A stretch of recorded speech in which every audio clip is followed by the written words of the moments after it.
It is fulfilling. Even if the child is not showing because of fears, of torture, you can see that they are all weeping. These are tears, they are not sweat. So it's an expression of pains and bitterness that underage children go through when they overlabor them. That is what I have expressed in this painting. And this painting was done quite some time, 2015. So I've been preserving it for a day like this, that it should be showcased for the public. This sculpture here is an expression of the feelings of the Chibok girls' mothers. You can see the weeping face. See this curve here represent the veiling of the cultural costume of the people around that area. And then the eyes looking downward is feeling so shy about the circumstances that she was exposed to from the experience of some of those girls who were virgin and taken away prematurely into unknown destinations. So the bitterness is like an assault to women. In giving title to themes of art, we try to be as versatile as possible. Let the title represent an interpretation of every individual who comes across a piece of art. I call this twisted judgment because the generality of the judgment and the government, explanation to people concerning the Chibok experience is very unsatisfactory to a lot of people. So this one now is not particularly a judge in the court per se, but it's a judgment of the conscience. That is what it represents. And if you see the expression on the face, is wearing the wig representing the law. The wig here represents the law. The frowning on the face is a decision that he has taken against his wish. That is why it is titled Twisted Judgment.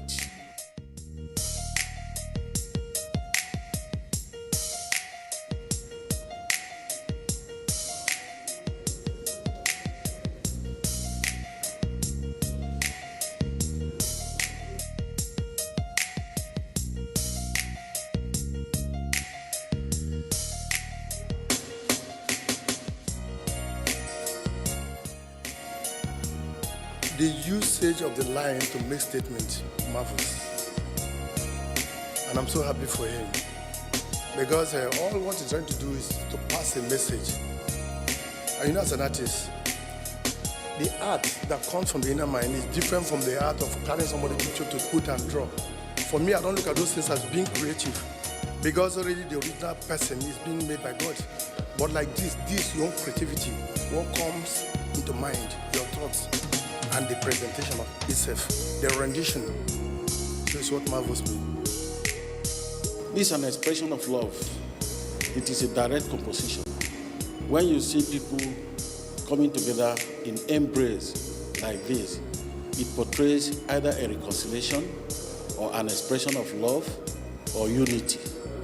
And it is reflective of what is every good-hearted desire to have the world united. So there is something that is peculiar to this painting that I experimented. If you look at the surface of this painting, it has some kind of textures, and there is a kind of material that unify all the colors, even though the colors are appearing faintly behind a very common brownish effect. It is to unify these colors in line with the theme of the painting. So the painting is simply unity, love, and togetherness.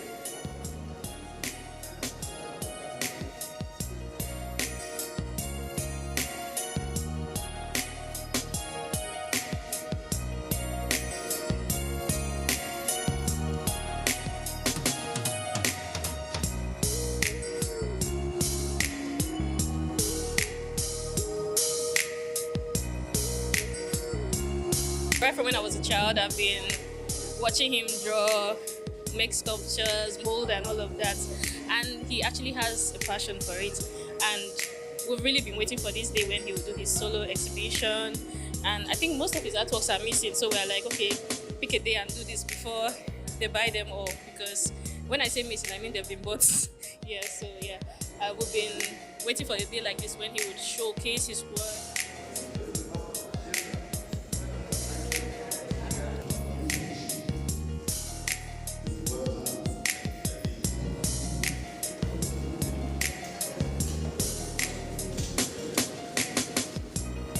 Husband and wife, first experience. All of them are looking up to expectations of what will come out of what the experience of the pregnant wife. You know, what is special about this work to me as an artist is the method of execution of the work. I did not use brush. I used palette to give it some sculptural effect, to give it a motif, to give it a relief, and to give emphasis to the effect of the work. The theme of the exhibition, which says time and chance. Well, I'm a Christian and I believe so much in time because the Bible says, for everything under the sun there's a time and season. Time to cry, time to unite, time to fight, time to eat, time to sleep, time to live, time to die. So they have done a very great job here and I'm really impressed.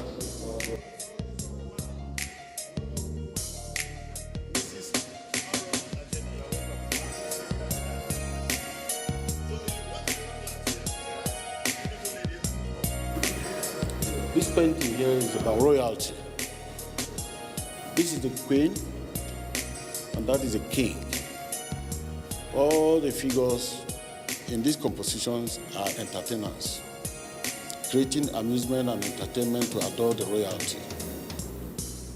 So it takes careful observation to see the activities of the figures that are used in expressing this composition. So it is all about the adoration of the palace life, the adoration of the king and the queen, entertaining them, creating amusement for them so that they should be able to have peace, happiness all the time to look after their kingdom.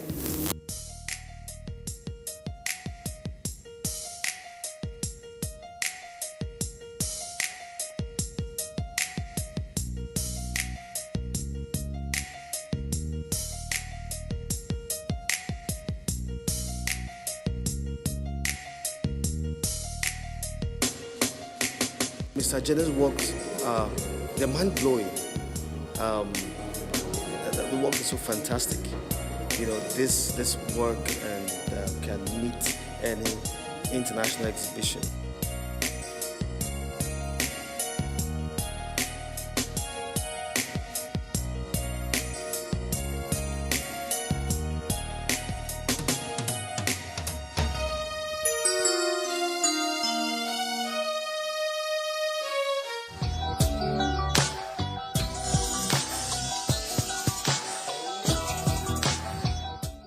We made a compilation of 3 renowned artists in diaspora who have raised the bar of creativity by expressing their diverse experiences of culture and identity in their works.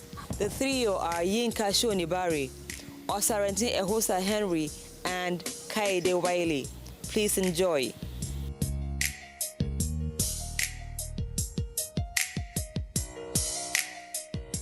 Yinka Shonibari is a British-Nigerian artist living in the United Kingdom.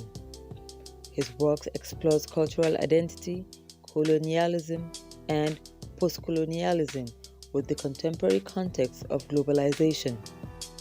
Because he has a physical disability that paralyzes one side of his body, Shonibari uses assistants to make works under his direction, operating himself as a conceptual artist.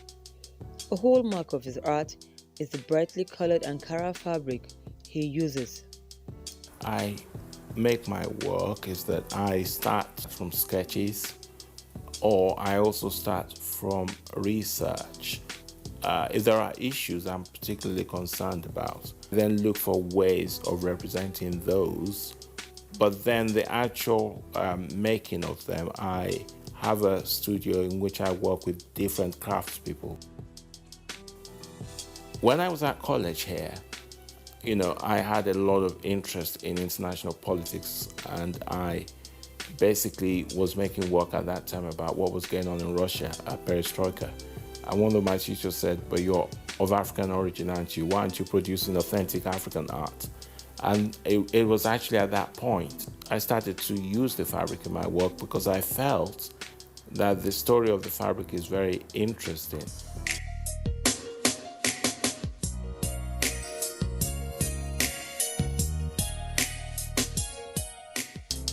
Osarintin Ehosa Henry is a multiple award-winning artist who was born in Edo State.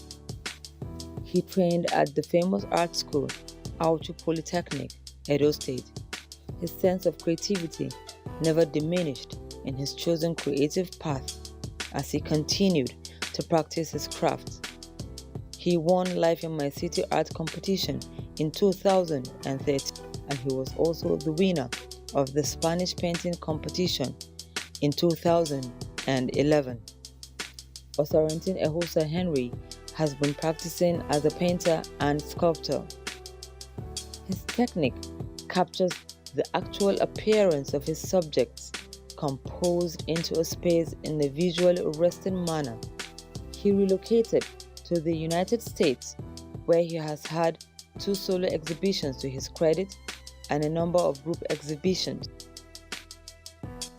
When I'm painting, I feel so much alive. I feel as if I'm at the top of the world, because art is my life, it's my tradition. Apart from painting on canvas, I usually go into painting on wall, both interior and exterior. When I'm not painting, I listen to music, or I go outside for sightseeing to gather references. I get my inspiration from my day-to-day life that I normally come across and experience in my locality.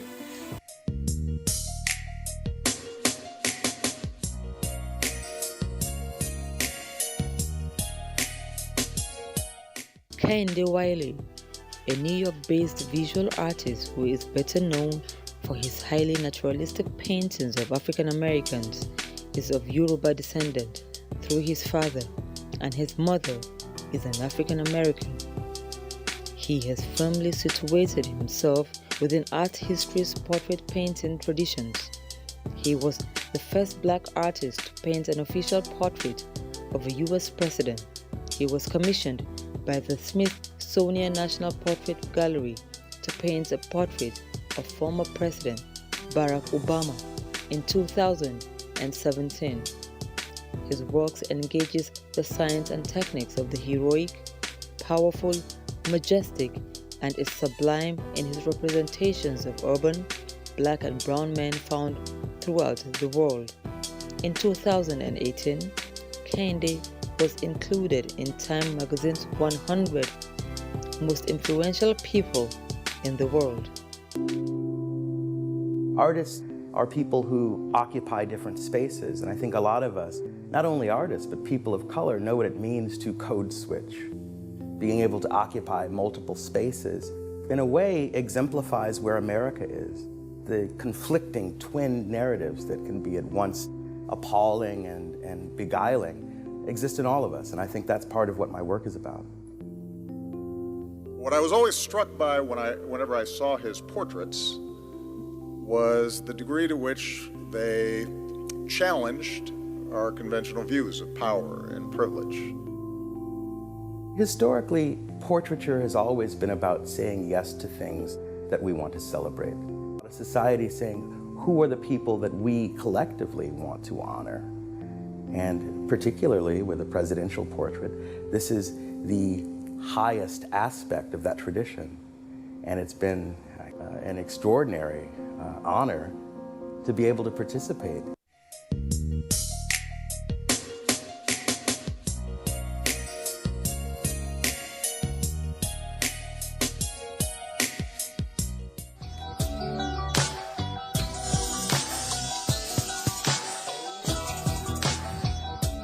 My name is Jonas Schwarz-Laustein. I'm the co-owner of Nordic Hotels in Nigeria.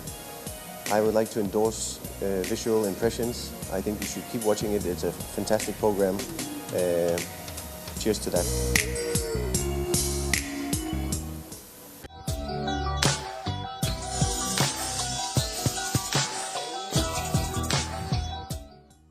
The sudden outbreak of the coronavirus, which has transformed into a worldwide pandemic, posing as a serious threat to human life and the core essence of Nigeria as a nation.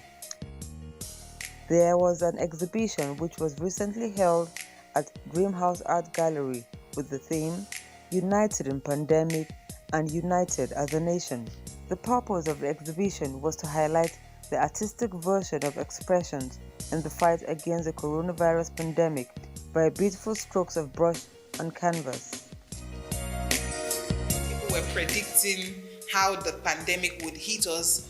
They predicted doom, but then you see, we're able to gather here together. If it was a doom case, we would not be here together, right? Great. Also, united as a nation, Nigeria has spent 60 years, all of us together. Despite the ongoing protests, people talking about ending SARS and all of that, and people lamenting about the government, we see that we're still moving as a nation and we're doing good.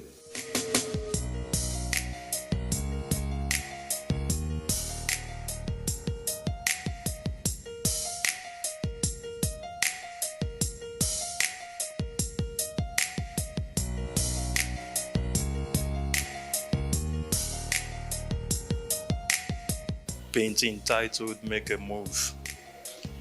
You can see a young boy with a basket full of tomato.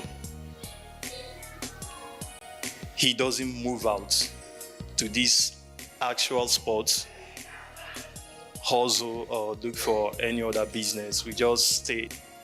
If you are in one place, people will not recognize you. This painting is titled Focus, because there's a determination for it. Basically, what inspired me about the painting was I was having some issues before now with painting itself. Painting a real face, I was doing more of abstract. As you can see, I used this blue, a Chinese painting that is called the Blue Woman. That was the first face with the same title, Focus. So I've stayed focused for long. Let me put it into reality. This thing that I've been dreaming about, let me bring it out to the world. That's how come about the painting itself. In the painting, you can see a 1,000 notes, a face, and different hands. It all means the problem we are facing right now. Our youth, everybody are after money. The way and the level of pursuing money in Nigeria is out of hand. We commit so many crimes, evils, just to make money. And the worst part of it, our parents don't ask questions how we make that money. We all celebrate people who are rich. If you go to social media, they celebrate evil instead of good. People will tell you, don't work hard, you should work smart. Does that mean in the next generation, there is nothing like education? Since we don't work hard, you just come out of school, you join Yahoo or join all sorts of evil just to make money. So now, like the old saying that says in church, the money is the root of all evil. We are the people that create money. So how do we allow that small, tiny paper to rule over us? The works here are very interesting, very colorful. There's actually, I haven't seen any work that I can connect with. I can connect to virtually every work, but this one actually stands out because it's very vibrant, and the title as well, Fear of the Unknown. That's actually how the world is now today with the pandemic, in relation to the theme of the exhibition, Fear of the Unknown. So it's a very remarkable exhibition, very interesting works, real conversational art pieces, and the ambience as well is very relaxing, very homely, and it's an exhibition that I would like more people to come and to see. But I saw one just at the entrance as we're coming in, and it was like the root of a tree that has been cut. And now the interesting thing wasn't that the tree was cut. The tree jumped out at whoever is looking at this, and it had a little shoot coming out. And I see that and I think, okay, this could be likened to Nigeria. Whatever has happened to us, there's always that ray of hope somewhere that there could always be a new beginning. There's hope for a better future. And when I saw that little shoot, you can miss it if you're looking at the painting, because you're looking at the roots that has been cut and the roots really looking at you, shooting out at you.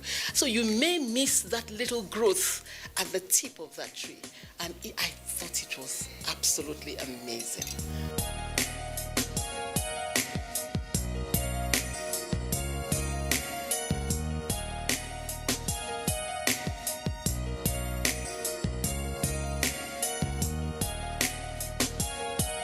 Collector is not even an artist by specialization, but out of interest and her love for art, she decided to go into this, which is wonderful, which is great, and I'm happy as an artist to see a non-artist in this regard.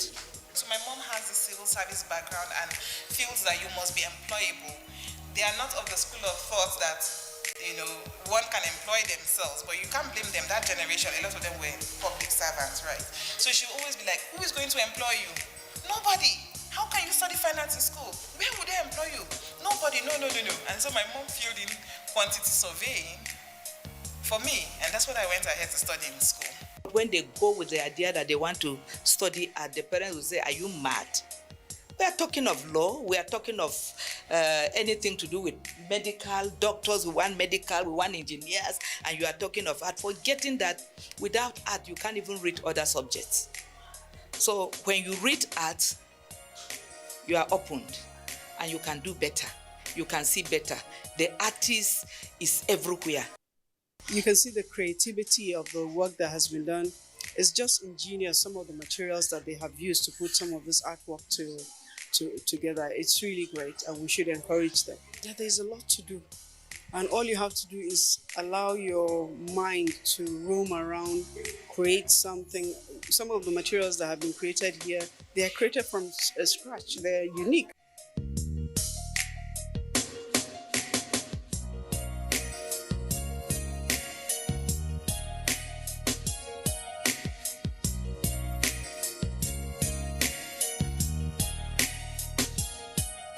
I'm Haja Zainab Shamsuna Ahmed.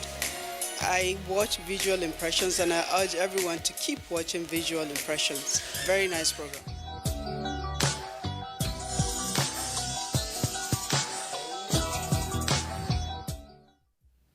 Those artists have effectively communicated to us aesthetically and purposefully too. I hope you enjoyed every bit of our outing today. So keep a date with us next week on the same station and at the same time. I am Omar Mohammed, and I'm going to say bye for now.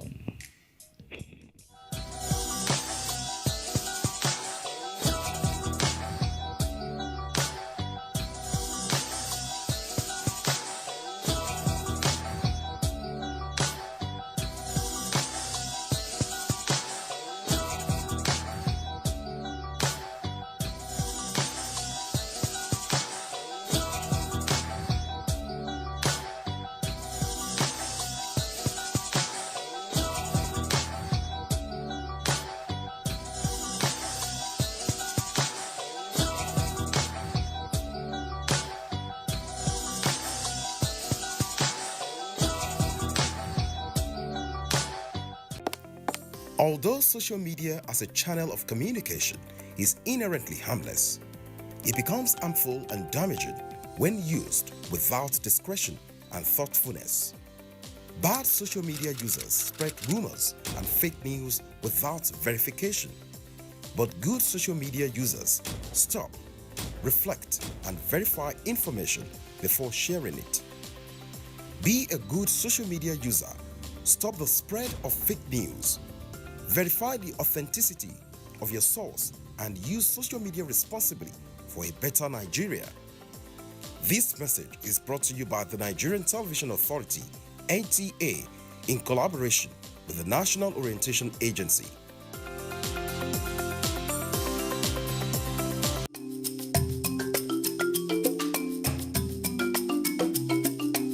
Did you get to see the way Telebabadu pulls this? Don't forget to send in your messages. There's a difference between picking, child, and issue. That is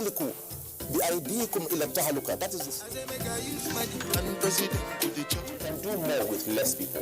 If we have a better way of addressing these issues, taking care of. Congratulations, you've been able to sign Timo Werner from RB Leipzig. So you take water before your workout. People have used their phone, using TikTok to do that. Should I go for test? A lot of people don't even have resources. I'm Cecil, and this is the Medley Show on NTA.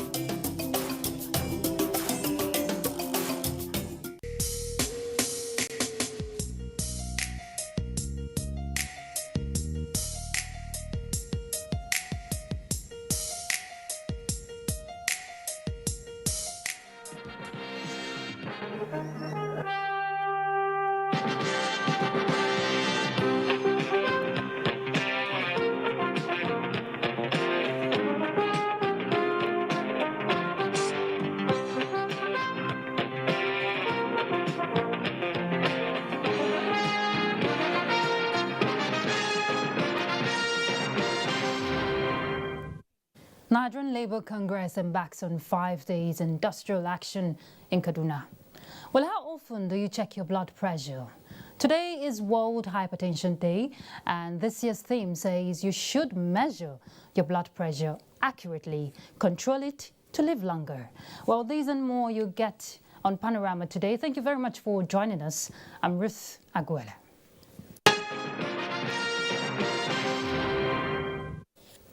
Let's begin by telling you that President Muhammadu Buhari is in Paris, the French capital, ahead of African Finance Summit. The summit, to be hosted by President Emmanuel Macron, will focus on Africa's economic situation following shocks from coronavirus pandemic, as well as getting relief from increased debt burden. State House correspondent Adam Musambo has details. President Muhammadu Buhari alighting the Nigerian Air Force 001 aircraft at Abuja International Airport, Paris at 10:15 Sunday evening local time. It is his first official visit to Europe since the outbreak of the coronavirus pandemic in February last year. On hand to receive him were senior French government officials, Nigeria's ambassador to France, as well as ministers of foreign affairs, finance, budget and national planning, health, industry, trade and investment, and other top government officials. President Buhari is expected to join other heads of state and government at the African Finance Summit on Tuesday to collectively discuss external funding and debt relief for Africa, as well as private sector reforms. This is about seeking to generate money for the revival of African economies following the major hit they have received from the coronavirus epidemic. The continent has been plunged into an economic recession, the first of its type in the last 25 years. So President Macron is doing something that is very remarkable and important for our continent. This conference is supposed to seek money that will be used to restart the cycle of development on the continent. This is why we're here. President Muhammadu Buhari is scheduled to hold high-level talks with his French counterpart, Emmanuel Macron. The two leaders are expected to discuss growing security threats in the Sahel and the Lake Chad region and other areas critical to the economies of both countries. Security is a key issue, is a key element of the president's election and re-election agenda. And when you consider that Nigeria, as we are geographically located, we are surrounded by French-speaking African countries. And France is the metropolitan headquarters of French-speaking world. Very influential in the affairs of the continent, and so therefore President Muhammadu Buhari is right, very correct in seeking partnership with President Macron, so that together with our African brothers we can seek to find permanent solutions, to the problems not only around Lake Chad, but in the entire Sahel and Sub-Saharan West Africa, which is racked by this crisis of terrorism. During the visit, President Muhammadu Buhari will receive key players in critical economic sectors, as well as heads of other European institutions. From Paris, France, Adamu Sambu, NTA News. Well, back home, Enugu State Head Office of the Independent National Electoral Commission has been attacked Sunday evening, that is the 16th of May 2021. INEC headquarters, Abuja, while confirming the incident, says some unidentified persons overpowered the security personnel on duty around 9 p.m. and tried to set the entire building ablaze. The attention of the security agencies, as well as the federal and state fire services in Enugu, was drawn to the unfolding situation, and they responded swiftly. The attackers set the foyer ablaze, vandalized some offices in the main building, and caused extensive damages to some of the Commission's movable assets within the premises. 6 utility pickup vehicles were burnt down, while 2 more were smashed and damaged. All right, let's join. We want to bring you a reaction following the strike action in Kaduna. Let's join our correspondent, Suleiman Abdullahi Rugachuku. He's in Kaduna right now. He's standing by live to bring us an update on the strike, and he's been monitoring the situation. Suleiman, what's the situation over there? Okay, good to see you. Where we are. Those are the teachers that were sacked. And then he replaced them with... Well, the situation now is the fact that we are at the State Assembly complex. The gate is locked, but the leadership of the National Nigerian Labour Congress is here addressing workers, telling the world why they have embarked on the 5-day warning strike. Right now, the national president of the NLC is the one speaking, and behind him are leaders of other trade unions, such as the NUT, the Nigerian Union of Local Government Employees, and several other affiliate organizations or trade unions who have joined in the strike action. And currently, all the agencies, virtually all agencies of state and federal government have, in compliance with the directive by the NLC, locked up at their gates. In some places where security operatives have gained access or have opened the gates, workers have been seen, especially at the state secretaries, workers have been seen, hanging out of the gates, in solidarity with the strike action. So virtually filling stations, even the railway station at Rigasa, the standard gauge railway station, and all filling stations, the banks have remained closed, all in compliance with this warning strike embarked upon by the Nigerian Labour Congress. So may I join you with the national president of the NLC as he is addressing the workers to now hear 1 or 2 things from what he is telling the workers. I listened today and people reported. Okay, go ahead, Abdullahi. I can hear you. Go ahead. Go ahead. You could just give him the mic here. That those workers are already penciled for sack. And you know the irony of it. Whereas the law said also, the redundancy law, said that the pay of that worker that you want to disengage must be given to him first or alongside with his letter, including severance package. That have not been done. All the letters that we have, those workers have been disengaged with impunity. It is written there that your payment will be paid in due course.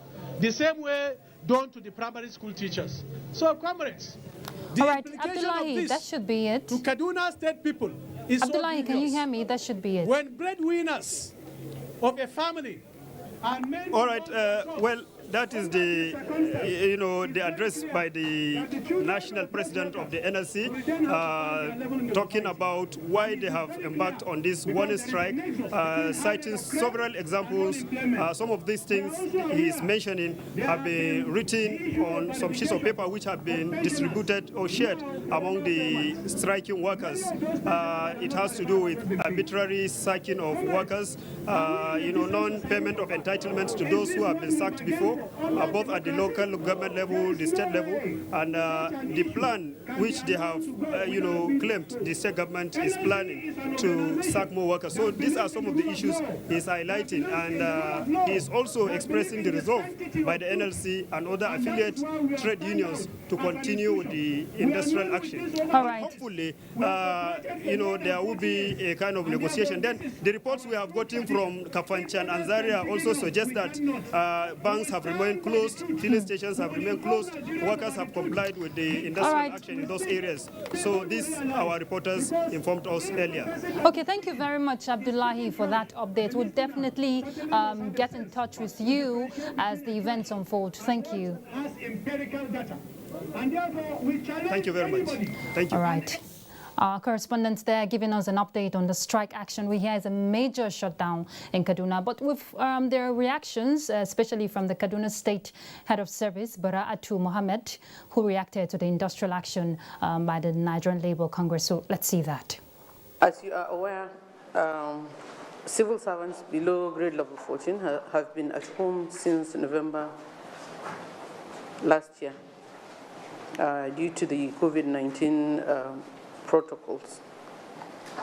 We have declared some of them essential services and have recalled them, but they are very few.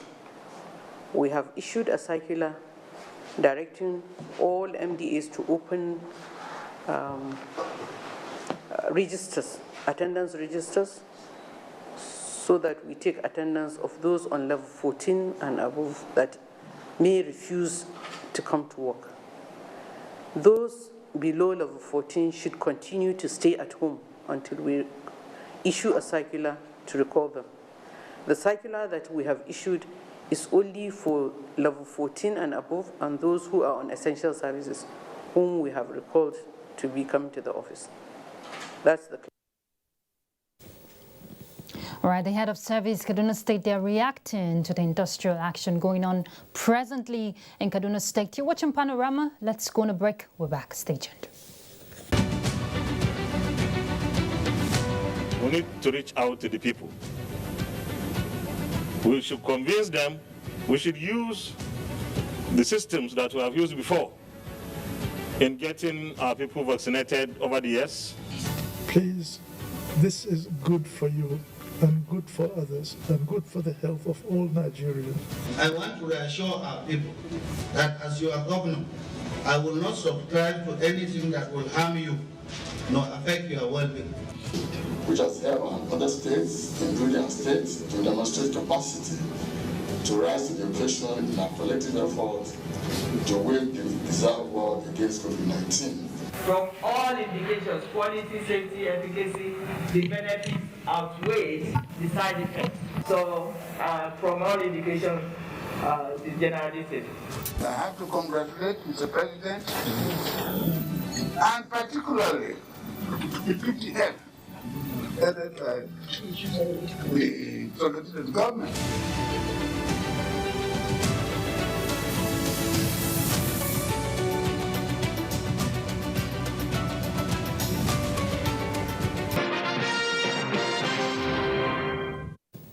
Thanks for staying tuned.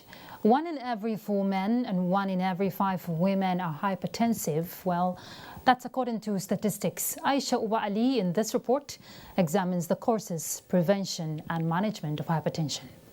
It is commonly referred as the silent killer. Hypertension, known as high blood pressure, a condition which the vessels persistently raise pressure. Although medical experts have classified blood pressure into 2, primary and secondary, they have also continually advised adults above 30 years to endeavor to live a healthy lifestyle and present themselves for regular check. I'm aware. Okay. So that's why I did it yesterday. And the doctor said, very okay. The last time I checked was November last year. According to statistics, it has been estimated that nearly 1 billion people globally are affected by hypertension, with 1.5 of the population not aware of their condition. This figure, they say, may rise to 1.5 billion by 2025. High blood pressure is more common in adults.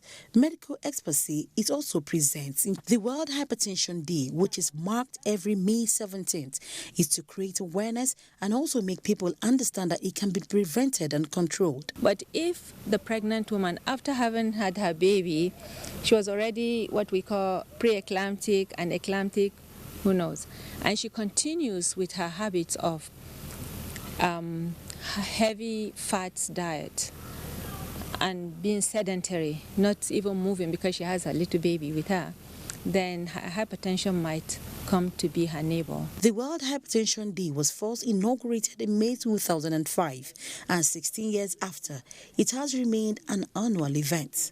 The theme for this year's commemoration is measure your blood pressure accurately, control it, live longer. In Abuja, Aisha Obali, NTA News. Well, hypertension is indeed a very serious issue, and we want to expand the discourse. I have with me in the studio Dr. Murtala Ngabia. He's a consultant cardiologist and also head of Department of Medicine, Maitama District Hospital, Abuja. Thank you very much for joining us. Thank you for having me. Well, we shouldn't be saying Happy World Hypertension Day. That's not a good thing, right? Not at all. I agree with you totally. Okay, so what's the prevalence of hypertension in Nigeria? Currently, the pooled average is about 22.5% of adult population.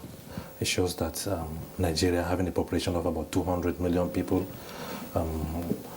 1 in every 5 adult male is hypertensive, even though this prevalence varies from region to region and from town to town, depending on local epidemiological factors. But that's the average.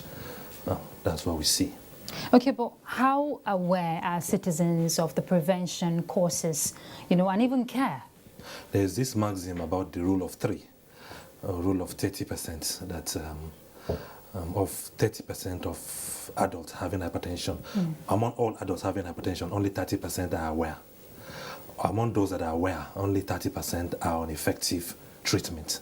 And among those 30% that are on effective treatment, only 30% are getting controlled or are controlling. So you can see, by the time you extrapolate, you discover that only a very few fraction of those that have hypertension are really aware.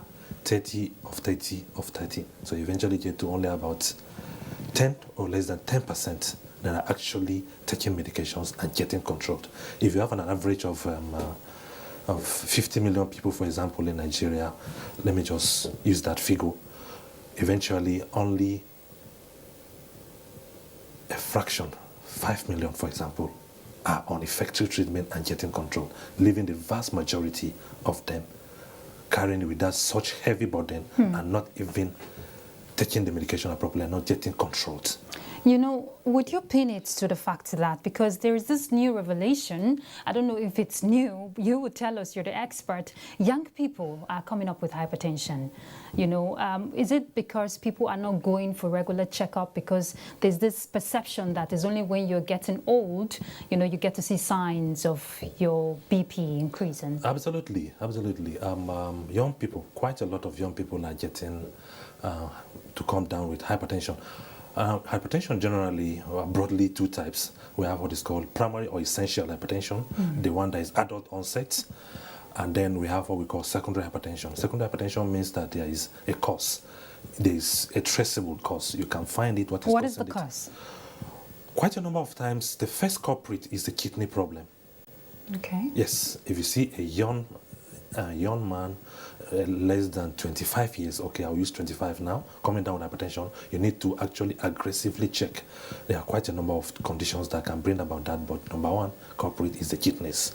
If a young man has a kidney disease, it's likely going to have hypertension. Before now, yes, you wait until somebody reaches 40, 45 before you start looking out for essential hypertension. But now, what we are seeing is that the age is coming down drastically. 30, you see a young man, 30 years with hypertension, you look out for all the possible causes you don't see, so it's essential hypertension. So even at essential hypertension, the age at onset of essential hypertension is actually coming down significantly. Okay, let's look at prevention, because I'm guilty of that. Most of us have this perception that when we're getting older, we should just go check for our blood pressure. The first thing to actually look out for is a family history. Okay. Do you have a family history? Do you have what we call the risk factors? Risk factors, any member of your family having the age you talk about, male sex, smoking, alcohol, sedentary lifestyle, staying in one place for too long, with lack of exercise, poor dietary habits, those are what we call risk factors. So if one has a risk factor, he needs to be more, conscious of whatever, the fact that yes, he has the chance. And then of course, what about prevention? Yeah. Prevention, when you have the risk factor and when you know that you're susceptible to developing it, then you take your prevention more seriously. There are levels of prevention. We have primordial prevention, we have primary prevention, we have secondary prevention, and we have tertiary prevention. I like talking about primordial prevention because if a parent, for example, is hypertensive, it means that he should start educating his children right from the time they are 2 years old to be conscious of the fact that yes, they have the chance of developing hypertension and start prevention at that stage. That's primordial prevention. All right. So, and then of course, primary prevention, taking care to avoid all the complications once have developed it. One have the blood pressure, getting it controlled, and doing aggressive lifestyle. All right. Thank you very much, Dr. Murtala Mugabio. Thank you. My pleasure. All right. He's a consultant cardiologist, and we've been talking about hypertension. Let's look at other issues. Advocacy against child abuse and gender-based violence has once again been brought to the fore, as Catholic women in Abuja converged on the Peter and Paul Parish Nyanya to celebrate 110 years existence of the World Union of Catholic Women Organization. Charles Alpha reports that the Minister of Women Affairs was at the parish to identify with the women. A milestone achievement of motherhood, a reminder of the vital roles women play in the society, and the need to refocus and intensify awareness against all forms of child abuse and gender-based violence characterize the celebration of a centenary and a decade of the World Union of Catholic Women's Organization at the Peter and Paul Parish, Nyanya, Abuja. Today is a very, very significant day in the life of the women. From the pulpits, the message was clear. The unity of all and sundry is sacrosanct and must be upheld at all costs, and women in this regard are considered vital change agents. We give glory and thanks to Almighty God that all this while the women have been carrying the church along, and the women have done extremely well, and today there's nothing we can do than to celebrate. For the Minister of Women Affairs, Dame Pauline Talon, gender inequality and violence have eroded societal values, and parents in this regard, she said, owe it a duty to provide their children moral education and care for their needs. When you see something, you say something. Watch out for the signs in your home, because a rapist is not a stranger. A rapist is always somebody within the family or within the neighborhood. So we have to do everything possible to protect the girl child. Not even the girl child, the boys. Catholic women from various parishes who were part of the celebration used the day to remember colleagues who lost their lives fighting the cause of women. In Abuja, Charles Alpha, NTA News.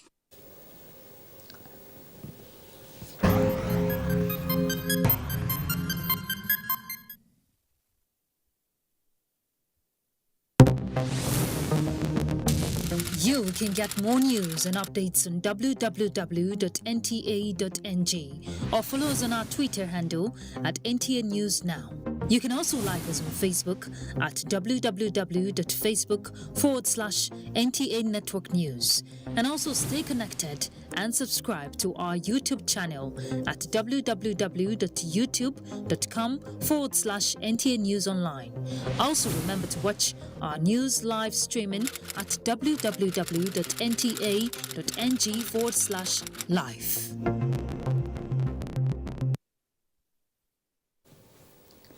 All right, let's bring you an update on COVID-19. 7 new COVID-19 infections have been recorded nationwide within the last 24 hours, representing the lowest daily statistics in about a year. Now, this brings the country's total confirmed cases to 165,709. The Niger Center for Disease Control records shows that Niger State reported 5 new infections, while Rivers State reported 2 infections. Active cases nationwide remain 7,224. Total discharge so far stands at 156,413, while the death toll is 2,066. Well, let's bring a sports update with Bade Adele.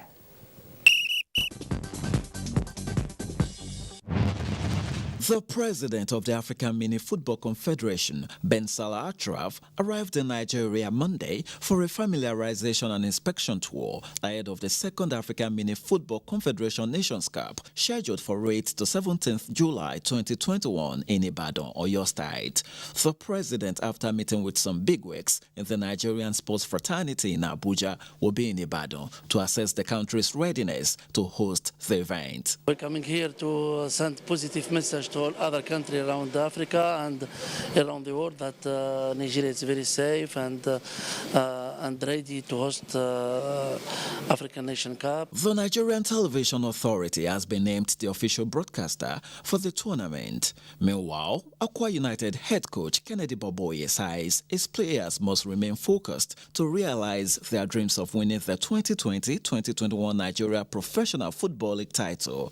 The Promise Keepers defeated local rivals Dakada 2-0 on Sunday to maintain their lead atop the MPFL standings, and with the likes of Kano Pillars, Kwara United and Rivers United closely following the Uyo-based team.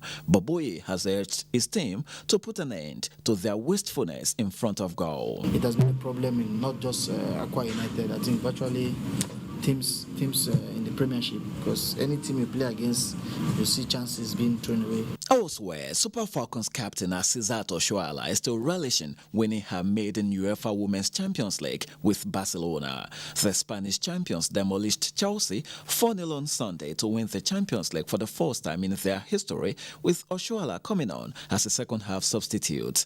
The former FC Robo Queens forward has now become the first Nigerian and African to win the UEFA Women's Champions League. With Sports Update, Bade Adeleye, NTA News.